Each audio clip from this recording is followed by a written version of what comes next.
Super Rugby Dream Team for round 9 of Super Rugby Aotearoa, round 6 of Super Rugby AU. My throat's still a wee bit funny, but let's have a look at some players anyway. If you haven't seen my videos before on Dream Teams, pretty straightforward. Guys are lumped in by position. It's the two games that played Aotearoa at the weekend, which was the Crusaders, the Highlanders, the Chiefs, and the Hurricanes, and then the two games from AU, which was Reds, Waratahs, and Rebels, Brumbies. So let's start with some forwards. Cameron Orr, the guy who I like picking for my fantasy teams because his surname only has 3 letters, very easy to write down on a magnet. He continues to impress, and when you play against the Brumbies, you're supposed to get absolutely dominated. The forward pack of the Brumbies was kind of halted in their progress by the Rebels. The forwards for the Brumbies weren't able to get on top, and the Rebels really fronted up. So he's a big part of that. Plus, he had 5 runs for 24 metres, which is ridiculous for a prop. 2 clean breaks, ridiculous for a prop. 2 defenders beaten, that's all right. 4 from 5 tackles, a pass. He did concede 2 penalties, but all the props in that game conceded a bunch of penalties. So, yeah. Continue on having him in my team. Save me some whiteboard marker ink. On the other end of the length of name scale is Harry Johnson Holmes. Double barrel surname, doubly good performance from him.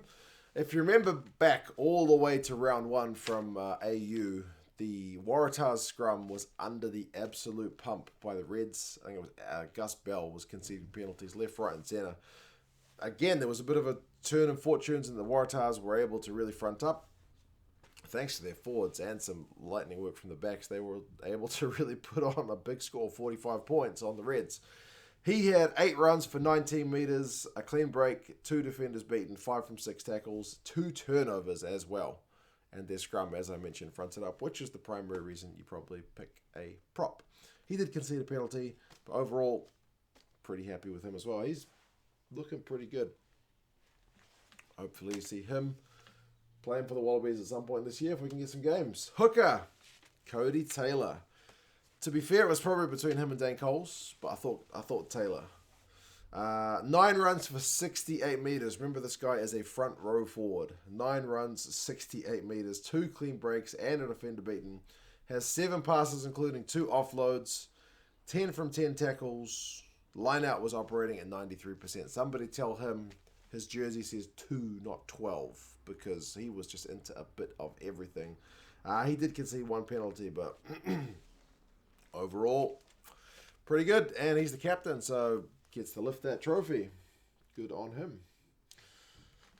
Next, and from the Hurricanes, I've gone with a less than kind of big name pick, but I've gone with Scott Scrafton, big man. 3 runs for no meters is not exactly phenomenal stuff, but 3 passes, 9 from 9 tackles, had a turnover, had 5 line-out wins, so very, very high performer at line-out time, and all that just grunty work that he does, ruck and maul time. He's been pretty good. Never really rated him that much at the Blues. Sometimes discipline lets him down a bit, but he's been pretty good the last couple of games for the Hurricanes. Next one, I got Sam Whitelock. He's a bigger name, and he did throw a bigger intercept pass than old Scrafton. 4 runs for 2 metres is slightly better than Scrafton. There's 1 more run, 2 more metres. He had 6 passes and 2 offloads, so he's got a bit of a better passing game than Scrafton, but he's got 1 turnover conceded. And if you remember it, as far as I remember, I didn't have time to go back and look at the highlights because my day job has been very busy. But usually I find a sneaky few minutes to go look at the highlights, to be fair. Whitelock is the one who passed the ball to Nadeki, who went length of the field and scored a try, if I'm not mistaken. So, barring that, he had 10 from 11 tackles, 6 line-out wins, and a line-out steal. He's, I think, sitting pretty well for an All Blacks jersey. Again, cap number what? A lot. He's all right. He started off slow, I thought. I was quite critical of him the first few weeks. Not so much anymore. Next, loose forwards are going with the Highlander. One of the losing teams are going with Shannon Fazel. The guy continues to be immense. Give him the 6th jersey for the All Blacks, I say. based on current form. He had a try. It only took about a minute to get it. He had 10 runs for 46 metres, 2 clean breaks, 3 defenders beaten, and he beats defenders for fun recently. 6 passes and 15 from 16 tackles, which was the number 1 guy in the game. He usually got solid tackle numbers, but not usually number 1. 1 penalty conceded, 2 line-out wins, did a bit of everything. Just continues to be, I think, the best 6 in New Zealand at the moment. Who do you guys reckon? Other loosies, I've gone with Isi Naisarani from the Rebels, and I've kind of overlooked him a few weeks recently, but I'm not going to do it this time. 16 runs for 66 run meters is the number 1 guy in that game between the Rebels and the Brumbies. Plus, he's got only 1 clean break and 2 defenders beaten, so it's a good cumulative effort to chalk up those run meters. He had an offload. 10 from 10 tackles, so good defensively. He did concede 1 penalty, but he also won a turnover, so he continues to impress. It's great to see him back after missing the early part of the season through injury. And another good Aussie loose forward was Jack Dempsey from the Tars. He had 2 try assists, so he thinks he's a 10 rather than a 8.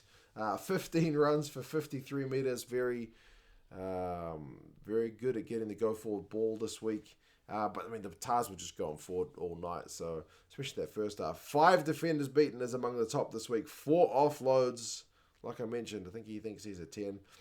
9 passes overall, 7 from 7 tackles. Didn't concede a penalty. Did give up 1 turnover conceded, but also got 1 turnover and had a line-out win. So it did a little bit of everything.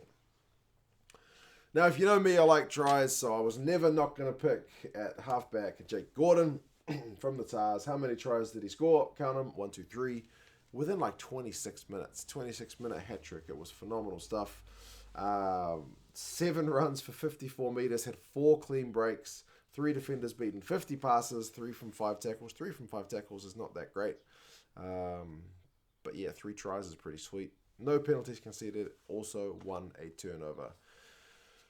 I've got weird feelings about Gordon because I used to think he's definitely the most underrated player in Aussie rugby. He should be the Wallabies number 9. Then I would watch him and go, he's a bit average, isn't he? But he's maybe coming back into my good graces anyway. We'll see what Dave Rennie's plans are for the 9 jersey for the Wallabies. Number 10, and there were a few guys who I think were worth a shout this week, but I've still gone with Richie Muller from the Crusaders. He just continues to pull the strings of that Crusaders outfit. And he just makes the right decisions. He's a very dangerous ball carrier. Him and Will Jordan, those are the 2 guys, when they get the ball, you are worried if you're wanting the Crusaders to lose because you know something's going to happen, and it does. He gets a try, good support line. He got a try assist, 3 conversions, 2 penalty goals for a grand total of 17 points. 12 runs for 94 metres is a huge return. 3 clean breaks, beat a defender, an offload, 28 passes, 9 from 11 tackles. He did concede a penalty. Boo-hoo. What doesn't the guy do, man?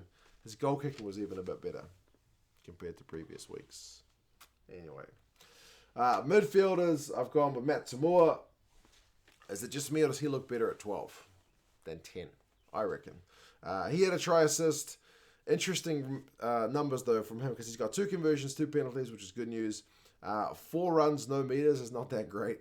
7 passes, but 6 kicks. So, man, that's an interesting balance of will I kick, will I pass? That's a lot of kicks. 12 from 13 tackles as well was among the best people in that game. He did concede 2 penalties, but good to see him being defensively sound because it's an area of his game that gets questioned as well. I still think he's a 12. Peter Umar Jensen from the Canes continues to impress as well. Someone asked me in the live stream of that game, do you reckon he could be an All Black? He's got a lot of potential, man. He had 2 tries, 9 runs for 27 metres, and in the context of this game, or this week, it doesn't seem like that many, but Tamua had none, so 27 seems pretty good. A clean break, 2 defenders beaten a pass, 5 from 6 tackles. He just looks all-round solid, man. And, yeah, without Laumape there, I thought he stepped up pretty well. So, yeah, I'd be pretty pleased if I was a Canes fan. Outside backs are going with George Bridge, who just continues to quietly, not even that quietly, impress. 2 tries and a try assist. Very busy man, and people still doubt him. 9 runs, 43 metres, 3 clean breaks, 2 defenders beaten, 4 passes, and offload, 5 from 5 tackles, which for an outside back is also very impressive. Didn't concede a penalty. Would you guys have him in your All Blacks starting lineup? I'm thinking I probably would. Just me. Jack Maddox, he's a bit of a flip of a coin pick because he was very good and pretty average, depending on how you want to look at it. I'm going to go with his offensive numbers, which is a try, 9 runs for 86 metres, 3 clean breaks, 3 defenders beaten, an offload, 10 passes. Very busy work getting over the gain line. He did give up 3 turnovers, so 3 turnovers conceded, none from 1 tackles, so 0% tackle rate. But yeah, he made a couple of blunders, but overall, I thought ball in hand, he looked pretty dangerous. His game is not complete, but he's still a pretty good player. And lastly, speaking of none from 1 tackles, Sean Wainui had none from 1, but in a losing Chiefs, he's my last pick. The Chiefs are done for the season, so this is the last Chief that will make the board. And he's probably lucky to make the board, but he had a pretty good game in a losing Chiefs team. He had a try, 12 runs, 72 metres, good return, 3 clean breaks, 3 defenders beaten, 3 passes. He likes doing things in threes, except tackles, which he did 0 of, none from 1. 2 turnovers conceded, but didn't concede any penalties. So, yeah, I think also one of the better players for the Chiefs. He's not quite at like Lachlan Bashir's level for how the Chiefs' best players have been going, but I still think he's been pretty consistent. They've kind of chopped and changed with Malo and Stevenson, but Wainui seems to have been pretty consistent. So, yeah, that's my 15 guys. I will mention a few more who I have left out disgracefully. Geordie Barrett, Dane Coles, I mentioned, both very good for the Canes. Liam Wright for the Reds. If you're going to pick a Red, you go with him. Bunch of tackles, 3 turnovers. Very good, but his team got an absolute hiding. I couldn't pick him. Standing fourth for the Tars had a bunch of tackles. From the Highlanders, you could go with loads of guys. Josh Ioane looked very dangerous. You could put him at 10, but with the Crusaders doing that result and Mo'unga pulling the strings like he did, I couldn't bring myself to not pick Mo'unga. Dylan Hunt was also very busy, good ball in hand, and very good defensively.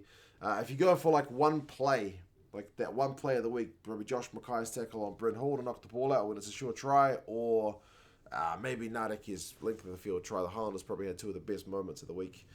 Jordan and Reece from the Crusaders, also very good. Reece Hodge got 2 tries for the Rebels, also very good. Deegan for the Rebels, I thought looked pretty good. He allowed Tumua and himself to run a pretty good duo. There's a bin outside. I'm not putting Deegan on the bin. I thought he did pretty good. And even for the Brumbies, Simone still looked pretty solid. As the bins go, that's a signal that it's time for me to close it up. You guys all take care. I'm going to rest my throat because it continues to be slightly a bother, but only so slightly. You guys take care, and I'll talk to you again soon. See you later.